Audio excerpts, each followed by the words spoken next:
Welcome to part 2 of this Friday value video series on pain when sitting. And last week we talked about fascia and how everything's connected.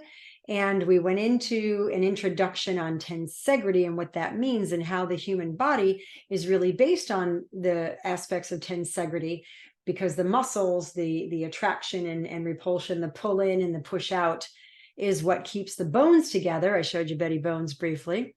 And we finished with the fact that you're a tension-dependent structure in a stretch-activated system. And so it's when that system becomes very inefficient, there's issues going on with the communication between the system and the central nervous system. And this is when we start to lose our balance, when we start to have issues with our posture, our position, and what can create pain when we're sitting. Connective tissue. I want to go into this for just a moment here. It is very dense. We've got lots of different kinds of connective tissue. And if you remember, I showed you the thoracolumbar fascia in the back. I'll back up a little bit to remind you of what that looked like. So we've got this going on. This is very, very dense. So there's different types of connective tissue, but a lot of fluid is required. It's vital for that tissue to be efficient and to provide that stability in that tissue. When you don't have enough fluid, the collagen molecules literally collapse. It'll create adhesions and it'll create joint stiffness.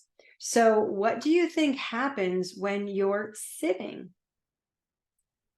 What do you think happens? Compression. You're compressing the tissue. You're compressing fibroblasts, and those fibroblasts are what create everything. I mean, if I push here and I compress, the fluid is pushed away from under the pressure. Well, it's the same thing when we sit. What are we sitting on? We're sitting on our glutes. We're sitting on our hamstrings. We're compressing them. And we're pushing the fluid, we're compressing it. So now the fibers in the system are going to start to become injured and literally die off. And that's where the problem lies. So that when you stand up, oh no, things aren't feeling the way they did before you sat down. You have inadequate fluid. I'll share my screen again here. You have inadequate fluid. So those molecules are collapsing and you're getting adhesions and joint stiffness. But guess what?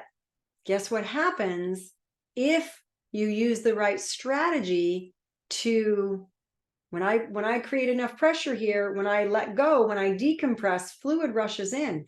So you have to know how and when to decompress so that fluid can rush in, so you can hydrate the system.